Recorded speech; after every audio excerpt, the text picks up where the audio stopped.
आमदार श्री बच्चूभाऊ कडू माजी शिक्षण राज्यमंत्री यांच्या प्रेरणेतून प्रहार संघटनेच्या वतीने दरवर्षी राबविण्यात येत असलेल्या एक हात मदतीचा शिक्षणासाठी या उपक्रमांतर्गत आदिवासी विभागातील आसाने केंद्र परिसरातील 12 जिल्हा परिषद व माध्यमिक शाळांमधील विद्यार्थ्यांना मोफत वही वाटप करण्यात आले। ग्रामीण व आदिवासी भागातील विद्यार्थ्यांना शिक्षणासाठी आवश्यक शैक्षणिक साहित्याची मदत मिळावी आणि त्यांच्या शिक्षणाला प्रोत्साहन मिळावे या उद्देशाने हा उपक्रम राबविण्यात आला। या उपक्रमांतर्गत पसारवाडी, पांचाळे बुद्रुक, पांचाळे खुर्द, माळीण जिल्हा परिषद शाळा, माळीण हायस्कूल, आसाने हायस्कूल, आसाने जिल्हा परिषद शाळा, मेनुंबरवाडी, आडिवरे, जांभळेवाडी, कुंभेवाडी आणि आंबडे येथील विद्यार्थ्यांना मोफत वह्यांचे वितरण करण्यात आले। या कार्यक्रमास प्रहार संघटनेचे आंबेगाव तालुका अध्यक्ष जितेंद्र भालेराव यांची प्रमुख उपस्थिती होती। यावेळी त्यांनी विद्यार्थ्यांशी संवाद साधत शिक्षणाचे महत्त्व पटवून दिले।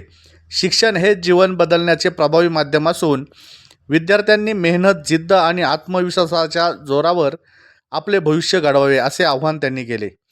तसेच ग्रामीण व आदिवासी भागातील विद्यार्थ्यांनी परिस्थितीवर मात करून मोठी स्वप्ने पाहावीत आणि ती पूर्ण करण्यासाठी सातत्याने प्रयत्न करावेत असे मार्गदर्शन त्यांनी केले। यावेळी गणेश भाऊ काळे, पांडुरंग दादा काळे, दीपालीताई भालेराव, सुरेखाताई काळे तसेच प्रहार संघटनेचे पदाधिकारी उपस्थित होते। कार्यक्रमास आसाने केंद्र प्रमुख, शाळांचे मुख्याध्यापक, शिक्षक, ग्रामस्थ, पालक आणि नागरिक मोठ्या संख्येने उपस्थित होते।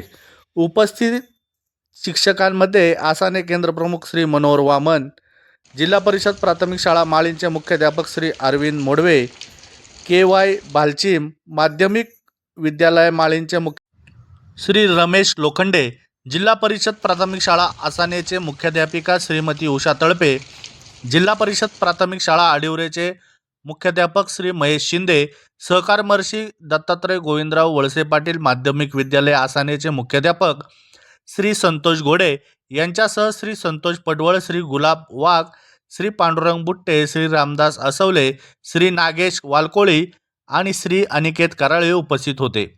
विद्यार्थ्यांच्या शिक्षणासाठी राबविण्यात आलेल्या या उपक्रमाचे पालक, शिक्षक आणि ग्रामस्थांकडून कौतुक करण्यात आले। भविष्यातही प्रहार संघटनेच्या माध्यमातून शिक्षण व समाजहिताचे विविध उपक्रम सातत्याने राबविण्यात येणार असल्याचे यावेळी सांगण्यात आले। भीमाशंकर टाइम्स, आडिवरे।